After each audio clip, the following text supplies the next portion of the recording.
La Constitución reconoce al Estado, la nación, los símbolos patrios. El texto de la Constitución es eso, un texto en una Constitución escrita. Pero todos estos conceptos tienen un desarrollo histórico importante. La formación del Estado peruano data de algunos ya más o menos 2 siglos. La nación peruana también está en formación. ¿Y qué decir de los símbolos patrios que el día de hoy son aceptados por todos? El día de hoy conversaremos con 2 importantes historiadores sobre estos temas. Soy Francisco Morales y esto es Tus Derechos. Este 28 de julio hemos celebrado un aniversario más de nuestra independencia y un año más como república. Lo especial de este aniversario es que coincide con el cambio democrático de gobierno. Es decir, como en anteriores oportunidades, los peruanos renuevan la esperanza de un futuro con más desarrollo e inclusión social. Para lograr este objetivo se pone en marcha un programa o proyecto político. En ese sentido, es bueno recordar, como lo han señalado los historiadores Carlos Contreras y Marcos Cueto, que a lo largo de nuestra historia como república ha habido 3 grandes proyectos políticos. El primer proyecto corresponde a la etapa de los libertadores y la primera generación republicana, o a la que también podemos definir como el desafío de construir un nuevo Estado desde los años 1821-1870. Después de la independencia se dio una nueva república que reorganizó las finanzas con ciertas elevaciones de los precios, lo que llevó al Perú a una guerra civil que fue la Confederación Perú-Boliviana. La disolución de esta confederación dio paso a los peores años de anarquía política del Perú. Pasados estos malos momentos, llegaría la República del Guano o la fiebre del guano que comenzó a vivir el país durante Castilla. Esto significó la consolidación de un Estado independiente. El segundo proyecto será el proyecto liberal del civilismo, cuyo nombre se debe a la larga vigencia del Partido Civil entre 1870 y 1930. Este proyecto se origina en la segunda mitad del siglo XIX, abarca el crecimiento económico, el oncenio de Leguía, etapa en la que se dio el crecimiento del Estado o patria nueva, la formación de varios movimientos sociales y por último la crisis de 1929 que marcó el inicio del fin para el gobierno de Leguía. El tercer proyecto, populista o nacionalista, que va desde los años 30 hasta los 90. Aquí destacaron los golpes militares del general Odría y del general Velasco.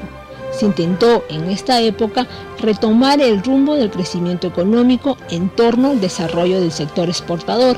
De 1968 a 1990 se dan enérgicos programas de cambio como la reforma agraria, el segundo velaundismo, el primer gobierno prista y la guerra senderista, así como la campaña electoral de 1990. Por nuestra parte, consideramos un cuarto proyecto, que es en el que nos encontramos y se caracteriza porque se ha aprovechado la fase expansiva de la economía mundial para relanzar al sector exportador. Y es un modelo de economía de mercado capitalista en el cual ya llevamos más de 20 años. La tarea del nuevo gobierno es generar inclusión en el marco de una economía capitalista. Y como hemos visto en este informe, no siempre la historia del Perú y en particular la historia de la República tiene que ser estudiada y dividida a través de los gobiernos, de los sucesivos gobiernos. A lo largo de nuestra historia republicana han existido periodos más largos que han comprendido diversos gobiernos, pero también han existido proyectos políticos importantes y reformas institucionales, económicas, etcétera. Justamente ahora que iniciamos un nuevo gobierno es que nos inscribiremos en un periodo largo de expansión y crecimiento económico. Justamente sobre eso conversaremos con el historiador Carlos Contreras en nuestro siguiente bloque.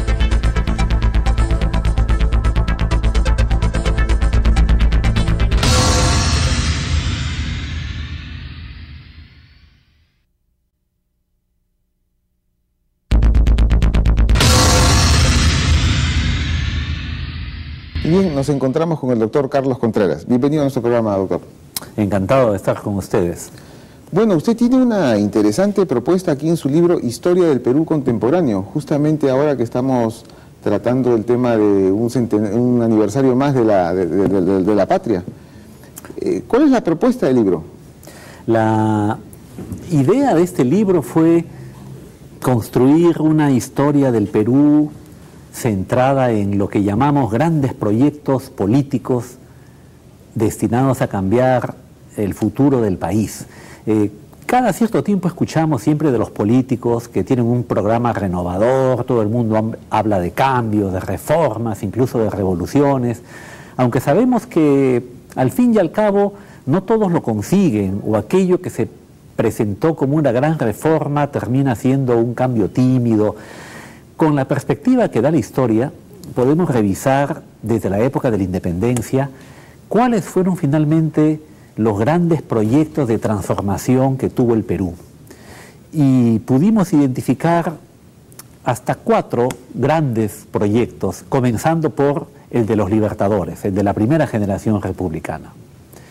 Este proyecto de los Libertadores quizás fue el que tuvo la tarea más grande, la responsabilidad más grande, porque había que construir un país nuevo, inventar una nación prácticamente, sobre una herencia que era muy complicada, porque habíamos sido un imperio indígena, no se conoce mucho todavía la estructura política de este imperio. Vino luego la dominación española, que construyó un orden colonial, donde había diversos tipos de población, y según el tipo de población al que uno pertenecía, tenía determinados deberes y derechos. De manera que no era una nación unificada, era un conjunto de colonos blancos, indios colonizados, esclavos africanos, las mezclas entre ellos, muchos recelos, muchos temores, muchos odios entre ellos. Sobre esa herencia, la generación de los Libertadores tuvo que diseñar un proyecto nacional.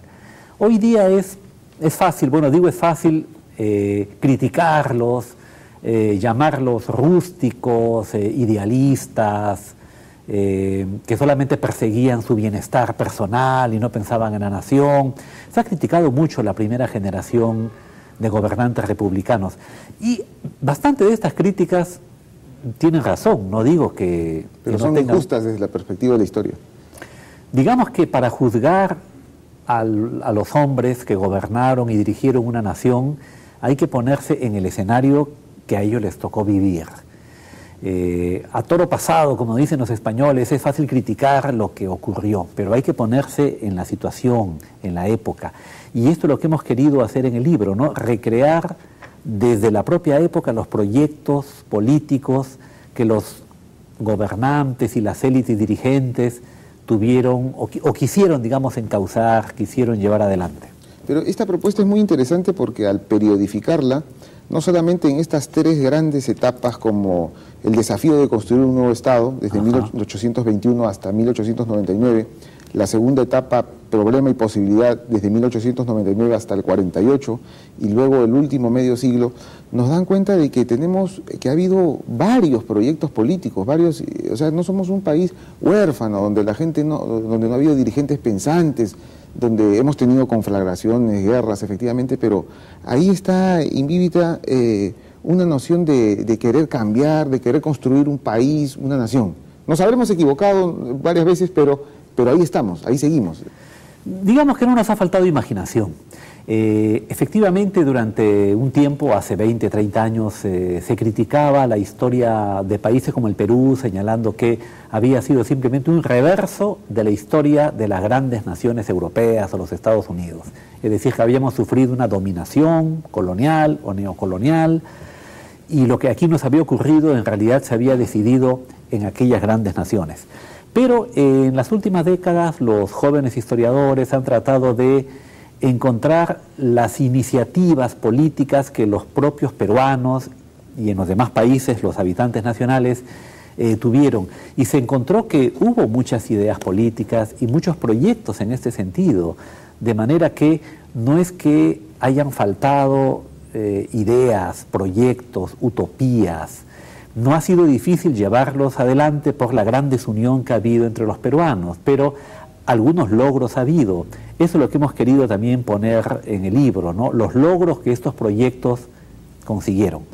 Nunca uno puede conseguir el 100% de lo que se propone, pero tampoco se fracasa totalmente, de manera que incluso cuando se habla del fracaso de una generación o de un proyecto, no hay que pensar que todo fracasó, sino que algunos elementos tuvieron éxito y sobre esa base la siguiente generación construirá su propio proyecto. Muy interesante. Justamente, por ejemplo, nosotros sostenemos una tesis en el sentido de que desde los 90 hasta la fecha, ya casi son 20 años, de un crecimiento económico capitalista. Así es. O sea, ahí hay una senda. Hay un indicador, al margen de que uno puede estar en desacuerdo o de acuerdo. Exacto. Pero el punto es que hay una orientación. Así es. Y parece ser que en el Perú ha habido varias veces esas orientaciones, o sea, periodos de 20 años y luego un cambio radical respecto de esa senda. Exacto. Eso es una constante, parece ser, en la historia del Perú. Hemos tenido varias bonanzas exportadoras que son las que generalmente han creado estos ciclos de crecimiento económico. Por ejemplo, el ciclo del guano fue muy famoso y pasamos de mendigo a millonario en pocas décadas. Luego tuvimos el ciclo del azúcar, por ejemplo, del petróleo, del caucho. Esto fue a comienzos del siglo XX. En los años 50, 60, la harina de pescado nos hizo ser optimistas otra vez. Y a partir de los años 90 hemos tenido un nuevo ciclo minero, en el que parece que ha sido el oro y el cobre los que han llevado la batuta en las exportaciones. Ahora, ¿qué es lo que suele ocurrir durante estos ciclos? Que la distribución de la riqueza tiende a empeorar. A esto le llaman los economistas la maldición de las materias primas. Cuando una economía depende mucho de la exportación de materias primas, generalmente la riqueza se concentra en pocas manos. Ahí está la habilidad de los gobiernos para mitigar esa tendencia de la economía. Pero como no siempre han podido conseguir hacer una buena distribución, entonces los que han salido perdiendo en esta distribución reclaman por un cambio, justamente, ¿no? O sea, con justicia, con lógica, reclaman por un cambio porque no se está repartiendo bien la riqueza. Y entonces esto suele provocar un cambio de tendencia, que suele coincidir, no siempre, suele coincidir, vamos a ver qué pasa ahora, con una caída en los precios de esas materias primas, con lo cual entonces pareciera que se desanda todo lo avanzado. ¿Estamos frente a un cambio de este ciclo de casi 20 años o continuaremos? ¿Cuál es su pronóstico a portas de un nuevo gobierno? A los historiadores nos va muy mal cuando hacemos de pitonizos o queremos hacer de pitonizos, ¿no? El ciclo de crecimiento de nuestra economía ha ido en sintonía hasta cierto punto con la economía mundial, aunque no ha sido un ciclo total, ¿no? Por ejemplo, hace 2, 3 años ha habido un bache en la economía mundial, pero la economía peruana se ha defendido más o menos bien. Vamos a ver qué pasa con la recuperación de la economía de los Estados Unidos, qué pasa con el crecimiento de la China. En realidad lo que pasa en estas dos naciones, más el continente europeo, va a determinar mucho el nivel de los precios de los metales. Y si este precio cayera, tampoco es que tendría que venir el acabose. Justamente la habilidad de los dirigentes está en encontrar diversificación en la producción, de manera que no dependamos solamente del precio de los metales como hemos dependido hasta hace poco. Bueno, entonces para concluir y redondear la idea, estamos en una senda donde hay proyectos políticos claros, ¿no? Ahora hay un proyecto político. Este es un momento quizás de duda. Durante los últimos 20 años, como bien dijiste, ha habido un proyecto que muchos han llamado neoliberal, la idea de que el Estado intervenga menos en la economía y deje espacio a la empresa privada, a la iniciativa privada, a la inversión extranjera, confiando en que estas iniciativas y esta inversión van a producir riqueza para todos. Esa ha sido la idea hasta ahora, pero la acumulación de descontento, como te dije hace un momento, ha generado dudas y en este momento la población optó por un proyecto político diferente que prometía un crecimiento más incluyente, se le ha llamado, ¿no? Vamos a ver si es posible y si el gobierno tiene habilidad para conseguir esta distribución sin que el crecimiento disminuya. Se detenga. Así es. Bueno, sí, nosotros también nos aunamos a esa idea, doctor. Muchas gracias por haber venido a nuestro programa. Encantado de acompañarlos. Bien, esta ha sido la entrevista al doctor Carlos Contreras, y aquí lo que debemos decir es que efectivamente nosotros también tratamos de que y hacemos los mejores augurios para que este nuevo gobierno que se inicia siga en la senda del crecimiento, tal vez y ciertamente con mayor inclusión. Bien, en el siguiente bloque nos encontraremos con el doctor Cristóbal Aljovín para conversar sobre la nación y los símbolos patrios. Regresamos después de la pausa.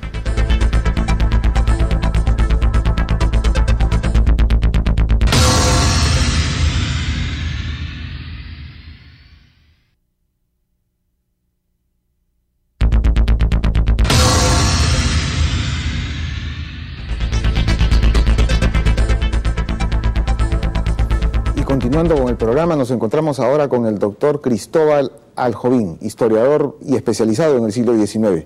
Bienvenido al programa, doctor. Buenos días, un gusto estar con ustedes. Bueno, justamente durante el siglo XIX es que nos creamos como nación y país independiente y se establecieron los símbolos de la patria.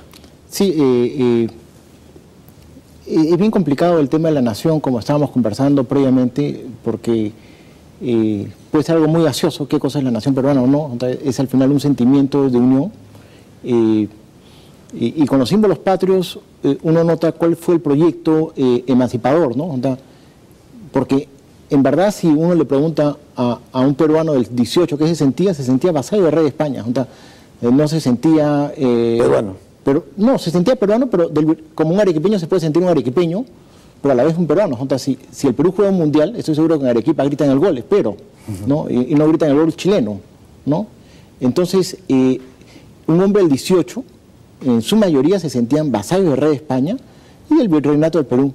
Pero el virreinato del Perú después le podían cortar un pedazo de territorio y dárselo al virreinato de Nueva Granada, y era una cuestión administrativa, podía crear un malestar. No es lo mismo que ahora nosotros seamos pues una parte del territorio peruano, porque sería una traición a la patria. No sé si me dejo entender. Sí. Entonces, hay una creación de la nación peruana diferente a ser parte del Imperio Español. Y eso es algo propio que se va gestando, sobre todo en el siglo XIX, a inicio del XIX. Hubo casos aislados de personajes como Vizcardo y Guzmán que sentían que eran americanos, diferentes a España. Pero Vizcardo y Guzmán, su carta es la carta de los españoles americanos, era sentirse diferente a España como americano.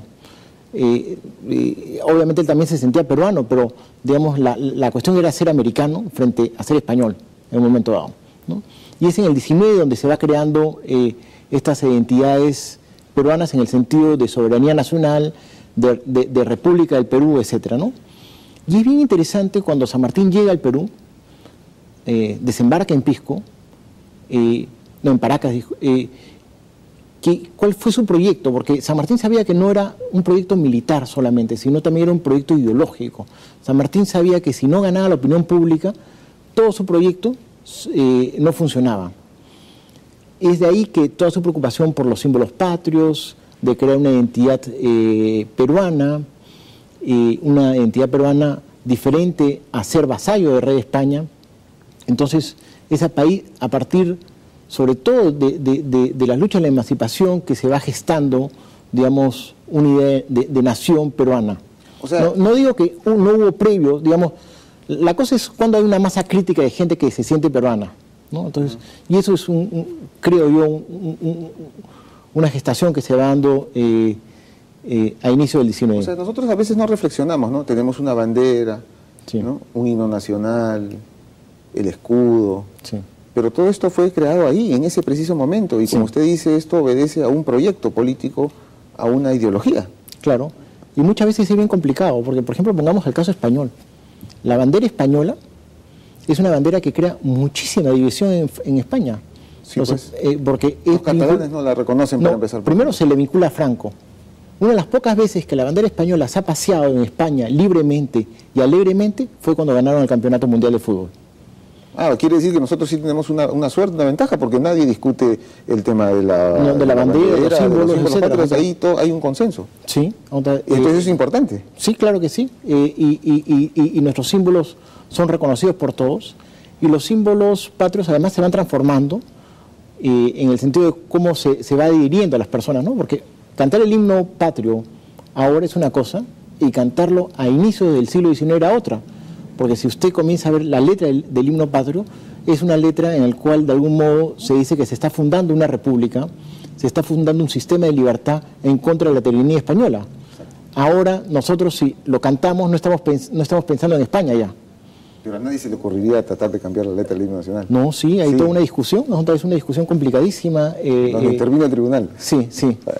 Entonces, el himno sobre todo es sumamente interesante porque es algo que la gente lo canta y es como una cuestión ideológica que se va repitiendo constantemente, ¿no? Como que regresamos al origen. Sí, y fue importante sobre todo, yo creo, más en el 19, donde se va gestando la idea de la República del Perú, ¿no?